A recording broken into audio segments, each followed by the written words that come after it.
All right. Hey, Alice, how are you doing?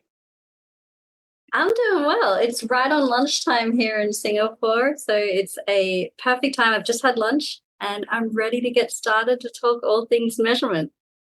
Yeah, I'm excited to host this session with you, Alice. And I just got to know that LinkedIn turned 22 today. So, yeah, congrats. I hope you Yeah, have like a party today evening. the Taylor Swift song 22 is singing on my head on loop all week, so it's a blessing and a curse. Yeah, 22. So 2003. That's when LinkedIn got launched. Yeah, and like I joined LinkedIn 10 years ago, and even then that feels like a long time, and it's barely halfway through. So it's crazy. It goes so fast. Yeah.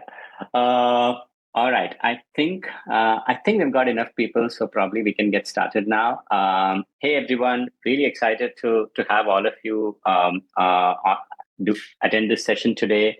I'm really excited to have Alice, who heads APAC product marketing for LinkedIn. And just by the way of introduction, my name is Praveen. I'm one of the founders of Factors.ai, and I take care of the core product and marketing functions at Factors. We work very closely with LinkedIn, and all of the measurements, conversion signals piece is something that we've implemented for ourselves as well. Really excited to kind of dig deeper. Alice, over to you for a very quick introduction, and then we can get started. Yeah, thanks for being. And hi, everyone. Welcome. I think we've got a lovely, intimate session coming up together. Hopefully, we get a lot of questions, some chat as well. As Praveen mentioned, I'm Elise. As I mentioned, I'm in Singapore and I lead product marketing for Asia Pacific. I've spent a lot of time working on conversions APIs in the past 2 years. So I'm particularly excited, but also really interested in sharing this with you. And my goal for today is to bring you the story of Conversions API as clearly and as simply as possible to get you ready to activate before I hand it over to Praveen, who will dive us in much deeper into the technical details as well. Yeah.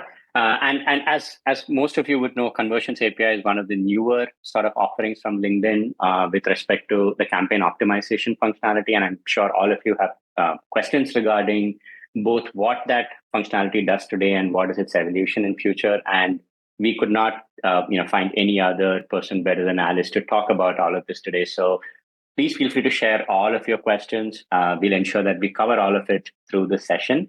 We have a lot to cover, so I'll just get started. Alice, are we good to get started? We are. I'm not sure if you're sharing your screen yet, but I can't see it. No, not yet. I'm Okay, just going perfect. to share now.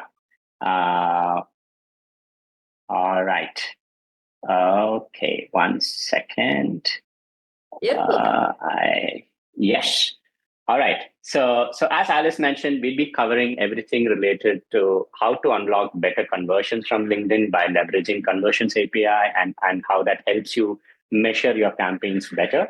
To start with, Alice, over to you to kind of give like a quick overview. Thanks, Praveen. And if you're joining this call feeling a little bit unfamiliar with Conversions API, don't worry. It's a relatively new innovation in the B2B space, even though it's been around for the B2C side. And for LinkedIn, many of you are here today because you're already LinkedIn users. You may already have a LinkedIn profile. You come to LinkedIn to connect, to hire, to look for your next role, and to really develop yourself in your current role as well. And as we mentioned, there's 22 years of history here, but there's also over 1 billion professionals just like you that are coming in and doing exactly that on LinkedIn. But there's something else that we do on LinkedIn. And LinkedIn is really the place to move the B2B buyer's journey. And what we're seeing is not only that people are coming to improve themselves, to get hired, but they're also getting information, influence, and being informed about brands so that they can make the most effective and right choice for their B2B purchases for their organization. And because of this, there is a wealth of data, there is a wealth of influence taking place. And in order to tie all of that together, Praveen and I wanted to come together to demonstrate how this all works. And so the buyer's journey, we all know as B2B marketers that it is complex, it is extensive. And to help you feel a little bit better about just how challenging it is, I want to share a couple of steps with you. First and foremost is just how long a buyer's journey can be. 192 days on average. If you're new to B2B and you're wondering, what's the main difference between this and B2C? It is long. It takes a very long time with many different touch points to truly influence a B2B purchase. But not only that, it can take much, much longer to attribute revenue. Up to 6 months just to see the impact of your initial marketing efforts because of all of these different steps taking place. And to add a third layer of complexity, it takes place in two worlds, the offline and the online. And I'll take you through on the next slide exactly what I mean by that, because you're probably a little bit confused about what they refer to. So let's jump in. So here's a typical buyer's journey. And I've got my little friend on the screen. I do have a caveat. This is visually shortened because, 192 days certainly takes many more touch points, but my screen isn't big enough to show them all. And we're breaking these out between online and offline. So offline, all of these green ones here are referring to actions that take place either on LinkedIn, in the real world, in webinars like we're at today, sales calls, requesting demonstrations, all of these are referred to offline. An online activity is anything that takes place within your website. And so that could be when you initially view a website, you download a white paper, you sign up for a newsletter. And these are all your online actions. And you can see just from this very simple but very important graph, a lot of the buyer's journey is taking place in both worlds over that long period of time, making it incredibly hard to attribute that revenue. But before we get too way down into the complexity of that, Praveen, I've got a funny feeling you know a little bit more about this from your experience as well. Did you want to share with the folks here how this translates into the real world with some of the customers that you work with?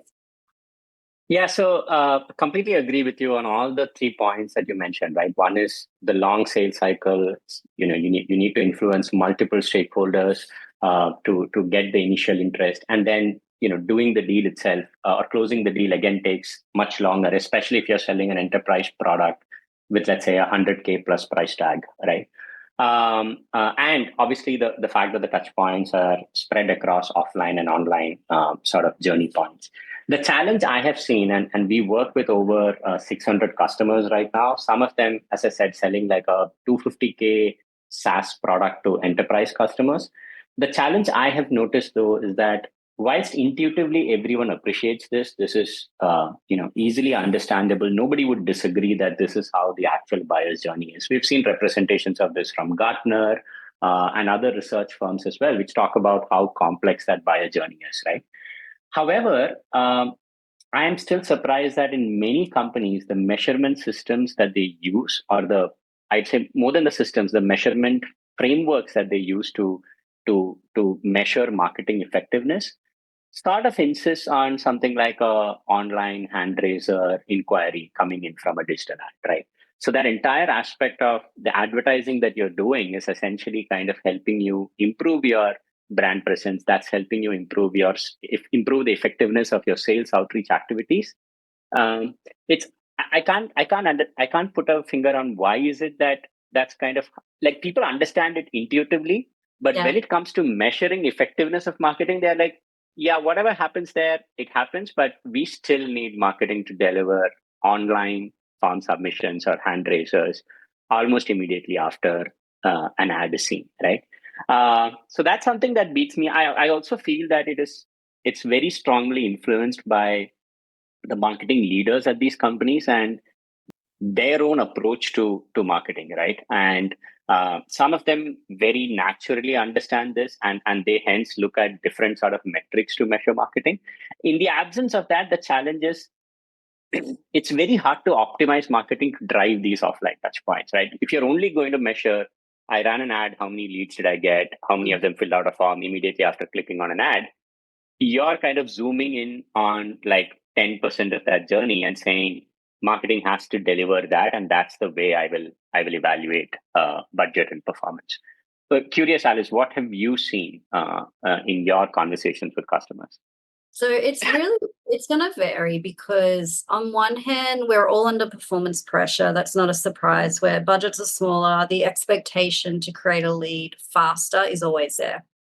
And so for a lot of companies we work with, they are prioritizing platforms that give the leads straight away, which is great at the surface because, it's giving sales the opportunity then to start engaging with them.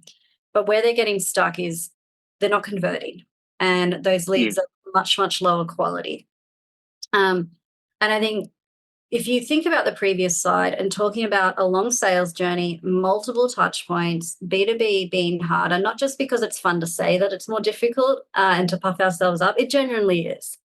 And so if we're rushing into this, trying to get a lead, rushing when you're not ready to actually buy, that's what's going to turn into those lower quality leads. So for us, it's helping our customers and marketers and the broader B2B industry in general really understand the difference between the current way of measurement and the future way. And it's a conveniently nice segue into the next slide as well, but it's really true that the thing with B2C and to be able to be short term is important, but it is not the translatable thing in B2B. And so in B2B, it is 100% important to measure what happened in the past. And those are your campaign metrics, the things that are happening, so you can make quick optimizations to know how many leads you got. But moving into the future of B2B, as we continue to educate customers and also what we see in best in class, measurement does three things really, really well. And this is what I think the future of measurement is really clearly. And that's a little animation of me doing a dance. But modern B2B measurement, it sounds really simple, but we'll break it down as well. Measuring what happened in the past, that's all about your campaign, how many leads you drove, which is what we're all doing today. Measuring in the present so that you're optimizing towards the type of leads that are actually converting for your customers and for your sales team, I should say. But then measuring for the future is about how to do more of unlocking that science behind what great leads look like for your company so that you can be more efficient and continue to learn. And so, to answer your question and come right back to the start, Praveen, what are we hearing from customers is they're getting sick and tired of low intent leads. They're no longer starting to look at just the quantity of how many leads you can get. Price still matters, don't get me wrong. But we're starting to see more and more B2B companies knowing the difference between a high quality lead and a lower quality one. But to get there, they need the data to really prove it. And so let me break these three areas out for you and translate how all that comes together with what the customers that we work with are trying to solve. So the first one is really about, do the platforms we use, whether that's LinkedIn or otherwise, are they actually driving the conversion? So think of the little animation we just shared. Does an ad on LinkedIn lead to the next step in that journey is really what our customers are trying to solve for, as we all should be. And that's super easy. We can see that through the number of conversions, the rate in which they convert, and the cost per action that takes place. But we need to move that further so that we're not just seeing if an action takes place, we want to start to get the value of that action as well. And so if we move my little emoticon over a little bit, we can start to see if we can optimize when these very high value actions take place. Because if you know your buyer's journey, you know the things that need to be true before they actually convert, some of these moments are going to be worth a lot more value than others. Someone viewing your website may not be as impactful as someone signing up for a trial. So when we know, when a super high value conversion takes place, a step within that buyer's journey, marketers, we want to make sure that we're optimizing our campaign budgets towards the people that are taking the most valuable action. Think of getting all these leads and starting to retarget. And if you retarget everyone that's a lead without separating whether or not they've already done very key actions, you're going to target a mix of high and low intent. But with something like a budget optimization, which I'll share with you what it means in the next couple of slides as well, so don't worry if it's unfamiliar, we're starting to separate. We're starting to be more efficient as marketers and spend our budget where we know there's greater intent instead of treating all leads as equal. And then if I move further along on my slide to the right hand, and I'm sliding very smoothly, it's lovely, it's about the future because I can start separating my leads. I can see how many I'm getting, which are high intent, which are low intent. But then I need to actually make some decisions on where are these type of leads most likely to come from that are high intent, that move faster in the journey, so that I'm spending my budgets more effectively. Because, like I said, every single one of us, unless you are in a very fortunate industry that is absolutely thriving right now, you are under budget constraints and you need to be really clear on where you're spending your money and why most efficiently. And I know, spoiler alert, but Praveen's got a wonderful slide to demonstrate this as well. But for me, I want to share with you in a moment something we're working on that will help you determine how effective all your different channels are in driving those leads so that you can get to the crux of where your high value leads are coming from. And hopefully the answer will be LinkedIn.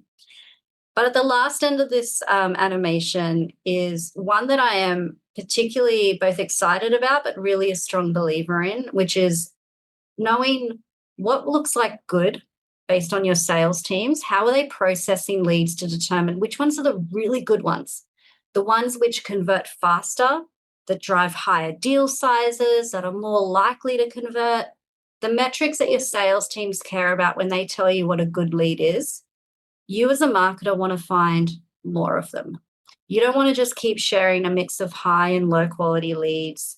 You also want to look at, well, what are the characteristics, the behaviors, and the demographics of what our sales team believe a good quality lead looks like? Let's use LinkedIn to find more of them. And so when I think of past, present, and future of measuring, it's not just about telling you what happened. It's not just about optimizing what's going on in the moment. It's about learning and making better decisions in the future so that you can continue optimizing your pipeline, continue to get better, and hopefully reach that state that we as all marketers want, which is to have a pool full of high quality leads and not this mix of high and low intent. Yeah. Go ahead. One thing to add, Alice, over here that I the focus on just obsessing over the past and the metrics that you've got from a campaign or a channel, let's say last year, right? So if you take a typical B2B sort of sales cycle, let's assume it's like 6 months, right? Now, so by focusing on just the past metrics, you can succeed if you presume that the conditions which were true, let's say 6 months or a year back, are going to continue to be true this year. I know from customers that for most of them that's not the case. They're changing their TAM, they're changing their strategy. Like I know of an enterprise-focused SaaS company which was starting out like with a PLG motion last year, but now they've kind of cut down all of that and they're just going back to their roots of sticking to like their enterprise go-to-market, right? So the utility of past data, whilst it is absolutely there in terms of coming up with some heuristics, completely relying on that essentially means you're kind of saying that whatever happened in the past or those conditions are continuing to be true this year as well. But the market changes, your competition changes, your own product kind of evolves as well, and hence the ability to be more agile, look at like early signals of what are these campaigns delivering and then optimizing accordingly. In my view, it just becomes like a survival tactic, right? So I would say it's less of a good to have and more of a must have, right? So there's only so much that you can drive just looking at the rearview mirror. Yeah, and you know what? Like the way you were describing that with the SaaS company was another way of saying our business strategy changed, but we're doing the marketing tactics of the old strategy. And that's alarming. It feels like the right thing at the time because data is data, but there's an element of, well, not all data is made equal. And,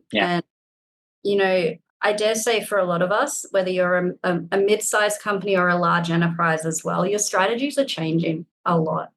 We're in a lot of volatility right now. And so what happened in the past, even like you said, 6 months ago, for many of your companies, I can certainly say for my company, has changed. We are in, as we say from the COVID era, unprecedented times. We need to be agile. And data needs to do the agility as much as we do as well. Yeah.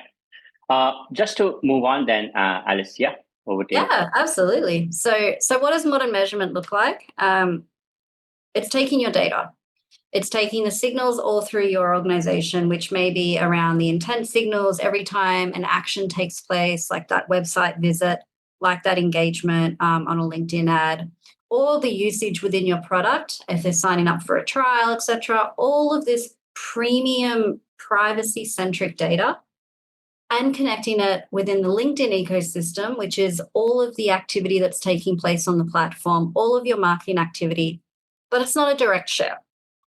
It's where we bring in the middle partner, Factors AI, spoiler alert, to safely share that data, to make the accurate matches, and to ensure that we're not providing privacy-centric information on either side. So it's really a safe, but also effective and efficient way to match your data, take that next best action, and do it whilst respecting your customers' privacy as well. Yeah. And again, just to add one point here, right? Like in any scenario that you're running, like what any kind of campaign, right? Be it top of the funnel brand awareness or like a bottom of the funnel demo request or a slightly stronger CTA, right? All your campaigns, devoid of your sort of CRM information of what's happening actually, which companies are actually booking a demo, they would always be suboptimal in terms of their performance as compared to once you're able to kind of feed in that data into the ad platforms, right? And also the ad platforms like LinkedIn are best placed to kind of leverage this data as they kind of continuously build out optimization systems. And my view is that fast forward like another 12 months to 18 months, I'm betting on the fact that there'll be a lot more automation in terms of how campaign optimization happens. And advertisers who are already kind of leveraging ways in which these signals can be fed into platforms like LinkedIn would stand to kind of gain over those who have not taken that step, right? So that's what I would say. So just kind of like we just kicked off like a simple poll. I'd love to hear from any of you. We've talked a lot about Conversions API up until now. If you could just respond back with like a single sort of an answer, that would be like sort of really helpful. It will also help us understand your sort of take or your familiarity with some of the topics that we are discussing today. So I just wait for a minute to log this through. Yeah, would request everyone to just kind of give your responses so that we can just look at that and talk about some of these in detail. I think like while we're waiting for folks to contribute, like what you mentioned around the optimizations being the future is really accurate. I think we get distracted with AI around generative elements, but it's the predictive elements that are going to make the biggest impact, I think, in B2B. And that intelligent optimization is the thing that I'm most bullish on for LinkedIn as well, for a B2B marketer. So having that quality data, like you mentioned, to already train the model is going to be key. Yeah, I think just like the generative AI models have taken that, made the entire content generation sort of piece much more sort of seamless, easier for people to use. The same thing would happen, in my view, in 12 to 18 months. I would expect that campaign optimization would be the sort of next big aspect within marketing that would be disrupted. And I know it looks like 12 to 18 months seems like a short time frame, but if you roll back 12 to 18 months, I think the content generation or the content sort of segment has completely been disrupted, right? So I'm kind of betting on the fact that it would happen sooner than later. 18 months is a very long view. Yeah. It's true. Did you go through the survey results, or shall I continue with the product demo? Yeah, we can do that. Yeah. Okay. So Conversions API, what does it actually look like in the tool? Here is a high-level view. So if you jump into the Analyze tab in Campaign Manager, you're able to see it at all of the different all the different conversions that we've identified. So again, remember that slide where we shared a very simple view of when you get on a phone call with a sales rep, when you go to a website, all of these are different types of conversions, and we can see here how we're tracking them and the value that they're associated with. And as we dive in deeper, we can also see then the types of conversions and campaigns that are contributing towards that. So this is a high level view of what it is. It's a secure connection between your organizational data, our first party data on LinkedIn, and Factors AI being the bridge in between across online and offline conversions. Yeah. And, what are the results that you get from this? It's not an automatic solve to reduce cost. What it's doing is providing you with a wider data set to confirm the true impact of all of your LinkedIn ads. We're seeing all of the conversions taking place, mapping them against the members that were exposed to your advertising. And when you do this, the typical results you see is an increase in the total number of conversions attributed by 31%. And when you attribute more, you decrease price, which we're seeing at around 20%. And we'll jump into the next slide. Let me give you a little bit of view of some of those features. No, you're all good. We are a small crew. We are very informal right now. Conversion value optimization. So I mentioned this one as something within the present that we can look at. And what it is, it's a feature within your campaigns where you can choose, especially lower down in the funnel, to assign values to certain conversions, especially ones that are high value, like I said, doing a product trial, connecting with a sales rep, and optimizing marketing spend every time one of those conversions happens towards that audience that you are creating. So for a marketer, the value we're really saying back to sales is we're shortening the buyer's journey. Every time a high value moment happens, we are targeting advertising directly towards them. This is something we're in beta in right now. We haven't launched it just yet, but stay tuned because it is coming very, very soon. Yeah, I'm sure my demand gen team would be like, so the common complaint that we hear from our sales team is that we've got, let's say 100 demos this month, but 50 of them are unqualified, right? They're like companies with, let's say, who don't have an immediate need, or their stage of growth is not something that fits our sort of price point, etc. Right? So on the one hand, the marketing team is actually investing so much time and energy to get those 100 demos, but then almost 50% of them are just like, this is just numbers for us. 50% of them are just falling by the wayside, and the sales team is like, they're not just unhappy that 50 of them are not ICP. They actually had to get on a demo call and then kind of figure out that it was not an ICP, right? So I think any sort of ways to kind of optimize towards bottom of the funnel value, like you're showing here, that would be like really exciting for us to kind of. Yeah, and it's that automation as well that has wasted a lot of our time, that you want to get put in the background and just know that it'll work. If we jump to the next slide as well, we've got qualified leads. This is the one I was mentioning earlier that I'm very excited about, and it's available today. So anyone who's using Conversions API can use this. All of those goodness in your CRM, you know what the great lead looks like, based on the metrics we said before, good looks like in your CRM based on your definition. You can then use that as an audience to find more members and optimize towards them in your next campaign when you start doing outreach. And for me, this is the one that's more about efficiency, because I'm learning what works well, and then I'm taking the next best action to find more people like them. So if you jump into a lead generation campaign today and you've integrated Conversions API, you can see this as an optimization tool. And the message it's saying back to sales is, I'm improving the quality of the leads I'm giving you based on the data you've given me of what good looks like. And that's what I think partnership between sales and marketing is. It's giving that constant feedback loop so that we can both improve together as well. But Praveen, is there anything you wanted to add to this one as well? Yeah, I think both from a leads perspective and an account targeting perspective, which I'll again cover in the subsequent slides.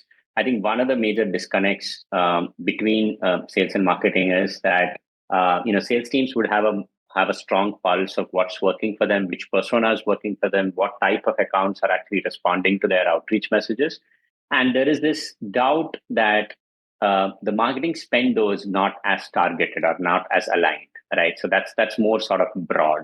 Right. So I think any sort of ways to kind of automatically tweak your marketing spend and optimize your spend to focus on the segments that is really working for sales, And if that doesn't involve building new audiences, syncing it, going manually to campaign manager, because we know that, yes, it's always possible for someone to do a weekly meeting with sales, go update all their campaigns, that it doesn't really happen, right? So any ways to kind of do that automatically just ensures that what's really working for sales right now is what kind of is being replicated into our marketing campaigns as well. And essentially that every dollar is hence being spent well. Yeah, and the main dependency here is that sales is actually telling you that. And so it's a great motivator for sales to actually use their CRM properly. It makes our life easier. It makes their lives even easier as well. Yeah. Beautiful. All right. So the future, here's one that we will be investing in the longer term. So we're in a very close beta at the moment, but conversion lift testing. This is all about seeing how LinkedIn specifically is driving additional conversions for you and comparing that to other channels. And the key one here is helping you justify your media investment, because you don't want to just show up with one platform drives 1,000 leads, LinkedIn's driving only 100. That doesn't look great for you. It doesn't look great for us as well, of course, as LinkedIn. You want to drive a more thoughtful conversation around the types of conversions and the effectiveness of that. But it leads really nicely to what Praveen's about to show, because it starts telling that story in a much richer way as well. So Praveen, I'm going to hand it over to you as we dive into the Factors AI side of the product as well. Yeah. So just building on top of whatever you've covered, Alice, today. So the first thing that I wanted to kind of highlight is the fact that most marketers that I know today still don't have a more complete picture of that buyer's journey, right? And on the left side here, what I'm showing is a simple funnel report in Factors, which says how many accounts did you get visiting your website from your paid search campaigns, and then how many of them filled out a high intent form subsequently, right? And this is for like a quarter. And you can see that roughly around 2,000 accounts visited your paid search landing pages, and you got around 385 high intent form submissions. Now, the common sort of approach here to take is that all of these 385 high intent form submissions, or the accounts which showed this intent, all of that happened because of the search campaign that you're running, right? So that's a sort of traditional approach to assessing effectiveness. But the challenge is, people are not just waking up one fine day and searching for your brand, right? So they've actually been exposed to it somewhere. Someone has told them about it. They've seen it somewhere, and that is when they actually search for you or your product category and then land on your landing page. Now, if we kind of broaden our view, which is the right side sort of report, which says how many accounts did you show ads to on LinkedIn, which is around 11,600. How many of those accounts later searched for a keyword that you're bidding on, clicked on that search ad, and then landed on your website, right? So it's the cross-channel impact of LinkedIn and how that kind of influences your campaigns that you're running on search. And then how many of those accounts later filled out a form. And you realize two things. One is, 67 out of the 385 high intent form submissions, roughly around 17.5%, they've started their journey on LinkedIn and then kind of gone to a demand capture channel like Google to search through and come to your website and fill out a form. But then most people are not able to kind of understand this today, right? So if you are sending conversion signals only to Google, how would you optimize your LinkedIn campaigns to kind of drive more of the kind of traffic that works for you? Secondly, in terms of lift analysis, is going back to what Alice just mentioned right now, your conversion rates on your paid search landing pages and campaigns actually improves from 19.7% to 22.6%. And that's like a significant sort of increase if you're already nurturing those accounts on LinkedIn, right? So I would say channels like LinkedIn kind of help you improve the performance on all other marketing and sales activities. And you can replace what I've put here as sessions from search to even SDR activity, right? So look at how many accounts are your SDRs reaching out to and how many of them are they able to book a meeting with. And then look at the subset of those accounts where you have effectively advertised to them on LinkedIn and what is that delay. And if you have not done that, I strongly advise that you should have a look at it, and you'd realize that when you're actually doing deliberate and intentional advertising on LinkedIn to your target account set and aligned with sales, you would see an immediate sort of lift in the responses that you're getting in your SDR sort of activity as well. Now, what we recommend for in terms of the best GTM teams, what we recommend is that obviously you have a lot of top of the funnel channels, be it you have a lot of channels like events, SEO, Google Ads, etc. You should be using LinkedIn as well as a awareness channel. When you're doing awareness sort of campaigns, what you should be sending back to LinkedIn from a conversions perspective to learn which campaigns are working, which creatives are working, all of your top of the funnel signals like watching a video, visiting the website, downloading an ebook, etc. You capture all of these signals into like a single sort of interface or a single platform, which helps you do scoring of these accounts to say, hey, now that I've captured some signals of visiting the website, consuming my blog content, attending my events, interacting with my LinkedIn campaigns, let me now consolidate all of this, segment these accounts into the ones which are really showing intent versus the ones which are, let's say, just kind of checking out the product category, and then further segment it back for sales activation. Obviously, I'd recommend that you only send the highest intent accounts for sales, so that they're kind of focusing their effort on accounts which are most likely to be in market right now. And then further, you segment it for retargeting campaigns, intent-based ads on LinkedIn. And again, for the intent-based ads on LinkedIn, you send back a different set of conversion events, right? So one of the things that I have seen as a pitfall for many marketers is they're implementing conversions API, and then they just send like one conversion signal into LinkedIn, right? And that doesn't really help. What you want is different signals based on the objective of your campaign. So if you're expecting some campaigns to drive more MQLs, more SQLs, free trials, etc., then you send that as your signal. If you're doing a air cover campaign for your SDR reach outs, then you send a conversion event which is more around meetings booked by SDRs, so that you are again optimizing your campaigns for what its objective is, rather than one common sort of objective, right? And obviously, what Factors does is we help you kind of unify all of these intent signals, create segments, all of the heavy lifting in terms of data integration, and then sending it back into LinkedIn, either in the form of segments of high intent accounts or in the form of conversions API signals for you to kind of optimize your campaigns better, right? So all of this heavy lifting, a platform like Factors would be able to do out of the box for you, right?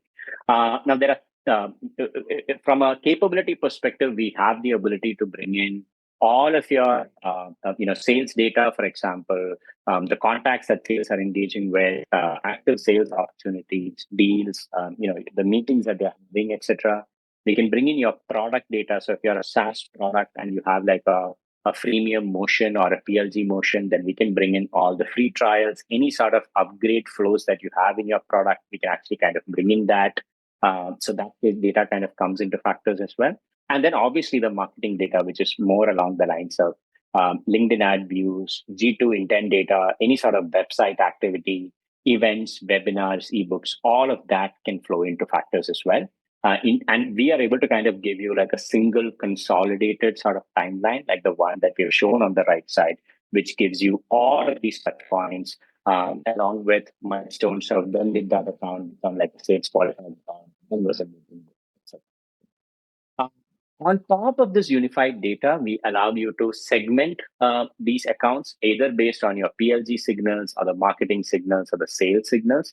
So you can segment based on like 150 plus parameters, and you can use our account scoring functionality to classify accounts into hot, warm, ice, or cool, which you can then sync back into LinkedIn for your remarketing campaigns as well. So you are able to kind of create that superstructure of this is my entire TAM.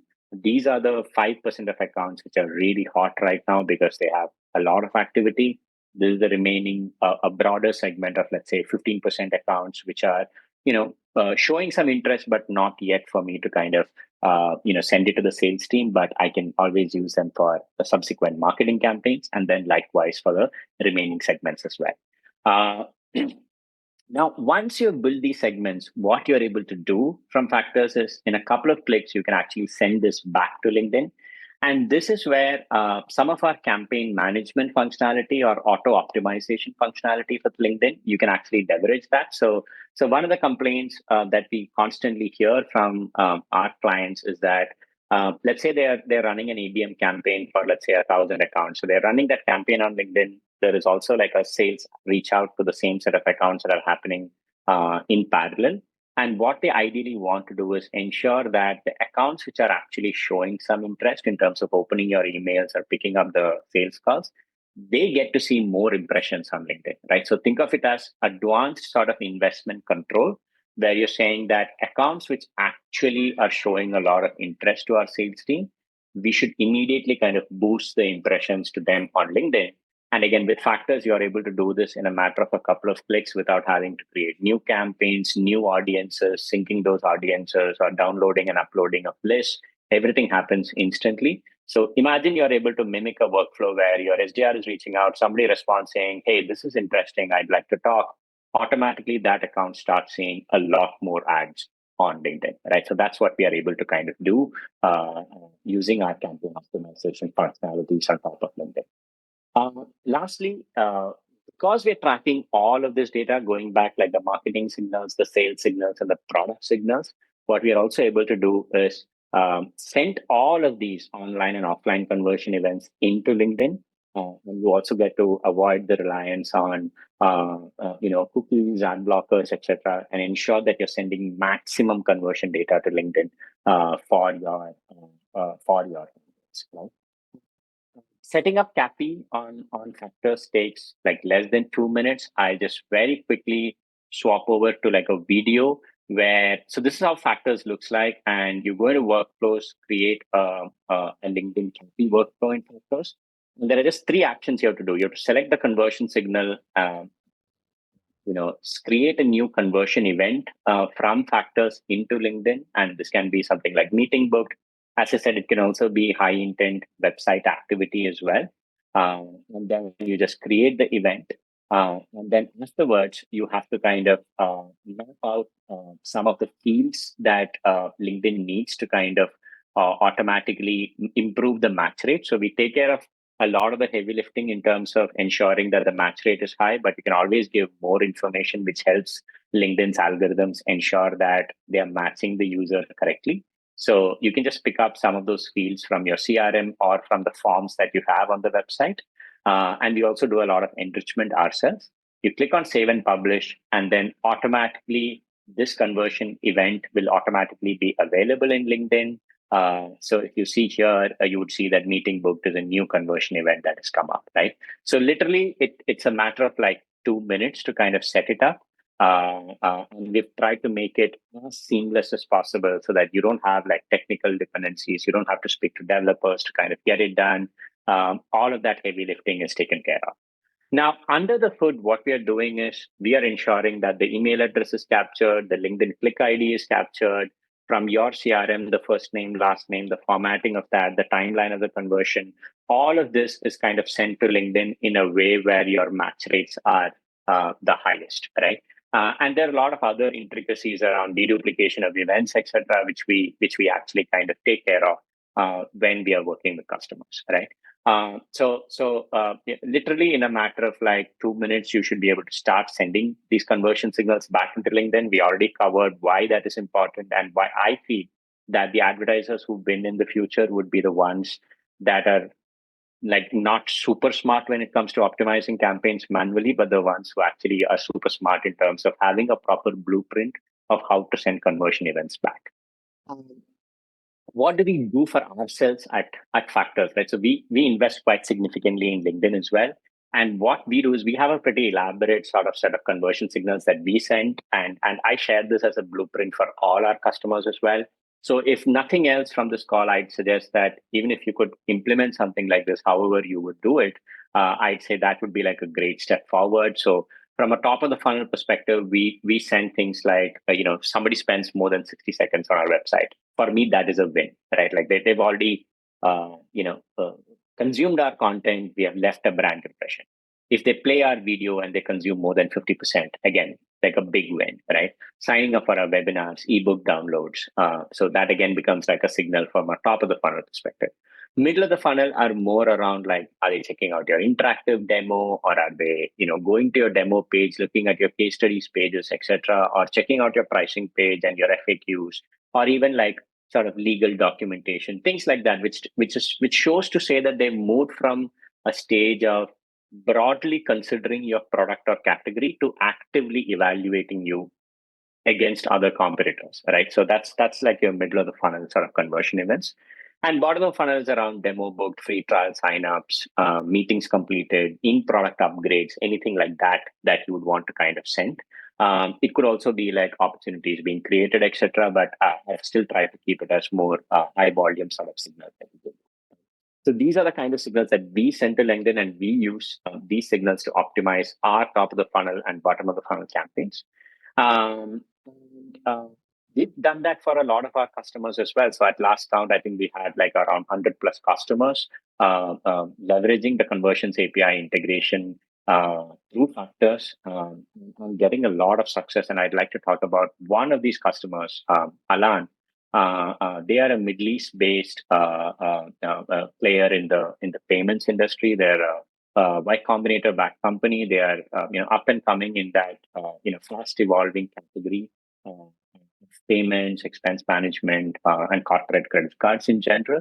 The challenge they had was they were clear, they were sure that LinkedIn was the channel for them to invest in, because they were selling to CFOs, right? And it's a hard audience to build brand awareness with, and they knew that majority of them were on LinkedIn and checking out content. So they had a two-pronged approach. So they had events which worked for them in a very big way, and the second one was LinkedIn in terms of just building that awareness about their brand, right? Because anything related to financial services, as you can imagine. One, it is very regulated. There are very big players always. So kind of building that brand was very important for them. They had early LinkedIn success, but the problem was that the marketing team there intuitively knew that LinkedIn was working. But when they had to kind of go and make a case for 2x or 3x of their budget, it always came back to like, how can you show me some numbers to kind of justify that, right? So you have intuition, but then you also need some numbers to have a conversation with the rest of the team to say, I'm just not going by my gut and intuition. These are the numbers, and they kind of say the story, right? And that is where they struggled, and due to all of the constraints around data loss from cookie restrictions and so on and so forth, they were not able to send those, prove that ROI very clearly. With Factors, what they were able to do was, using the CAPI integration, they were able to send back conversion signals with increased accuracy. They were able to see that LinkedIn was working much better than what they had initially thought of. They were able to then use these audiences to kind of build predictive audiences and just kind of generally improve their campaign. The results are essentially like a 56% decrease in cost per lead. They were able to kind of scale LinkedIn by 2x over the last 6 months due to the more proven ROI, right? So at times, what this helps is just kind of ensuring that you're able to back with numbers what you already know, that the channel actually works for you. And that's where Factors and CAPI kind of comes together with LinkedIn. With that, I think we've come to an end of the presentation. To kind of take any questions. I think we have a few questions over here, Alice. So maybe we can just go through that, and others in the meanwhile, please feel free to share any other questions that you have. And we kind of love to take those now. Let me just, shall we start with the questions? Yeah, absolutely. So there's a couple here that I jump into straight away. The first one is around how do the metrics differ per country? And what I'm hearing from that question is, do we expect conversion metrics to differ by country? Generally speaking, no. The actual metrics, what one actually measures, should be the same. What you may see, though, is the different cost. And that's based on every market having different costs for their activity on LinkedIn. That may change. And so it is expected to see that, but the types of things in which we measure, that shouldn't change at all. For you, Praveen, question here that came a little bit earlier in the session, which is a good sign. I take it as a good lead conversion. What's the monthly cost to bear for Conversions API with Factors? Yeah, so we have a special plan going on with LinkedIn. So for any of the customers who are already kind of leveraging LinkedIn actively, the special plan that we have, the cost would come to around like $4,000 per year or $2,000 for 6 months. And in that, you're not just getting the Conversions API integration, you're getting almost all of the rest of the product within Factors, which is our website intent, ability to sync audiences into LinkedIn, our measurement functionality. So what I would suggest is, rather than thinking of it as just Conversions API integration, more broadly, if you were looking to see how to kind of showcase the ROI from LinkedIn internally and kind of scale up that channel, that is where kind of Factors comes into the picture. And then obviously we have a very deep Conversions API integration, which is like sort of I'd say like a must do for most marketers. So roughly you're looking at somewhere around $4,000 for the year for all of this functionality around measurement, audience syncing, and the Conversions API integration from Factors to LinkedIn. And that's USD, right? Yes, 4,000 USD. And it takes, and as I said, we take care of all of the heavy lifting so that you don't have to kind of worry about how to what IDs to capture, how to send it back. All of that is kind of taken care of. And that's something that I think is very unique for Factors, is how the setup goes. You're really partnering with Factors. You're not left on your own to figure it out, because this is confusing. There is a lot here to take in. I think it's phenomenal that your team is ready to go and help these customers get through. And also, it's not really a cost, it's an investment. As far as a marketer goes, it's invaluable to know what's working and what's not, and to do better from it. So I'd add that in. Another question for you is from AJ. How is Factors AI different from the LinkedIn default CAPI experience? Yeah. So Ajay, so what I'd say is, as I said, think of Factors as like an overall co-pilot for your LinkedIn campaign. So we actually help you with building audiences into LinkedIn, measuring LinkedIn campaigns better. Like, for example, how do you target high intent companies on LinkedIn by leveraging the website intent that Factors has, combined with any other sort of intent data sources or your CRM data, and then seamlessly integrating that into LinkedIn. And on top of that, as I said, we also offer like a Conversions API integration. And specifically on the Conversions API integration, the way we are different is that we help you. So LinkedIn exposes a Conversions API, but then you have to do all of the heavy lifting of sending data from your side into the Conversions API, right? So for example, if you're a SaaS company, you have to be able to send, going back to what I had covered, all of your marketing data of like saying who's downloaded an event, or who has downloaded a white paper, or registered for an event, or subscribed to like an email newsletter. You have to be able to send all of that. You have to be able to send, top of the funnel marketing micro conversions, like somebody is spending like more than 30 seconds on your pricing page, or more than like 2 minutes on your case studies page, going through your case studies, right? You have to be able to kind of instrument all of this and send it back into LinkedIn. And you need to do the same thing, not just for your marketing data, but for your product data, who's kind of using which feature, who's clicking on the upgrade button, and for your sales data, where is your meetings happening, and so on. Now, so either you would have to kind of do it yourself, like LinkedIn exposes a Conversions API, but you'd have to kind of send it from your website, you'd have to send it from your CRM, or with Factors, you have like a UI where we take care of all of the heavy lifting in terms of the data formatting, ensuring that your match rates are the highest with LinkedIn. In addition to that, we also help you measure these campaigns better and ensure that you're targeting the right set of accounts for better campaign performance. Absolutely. And you can build directly within LinkedIn's campaign API experience within a direct build.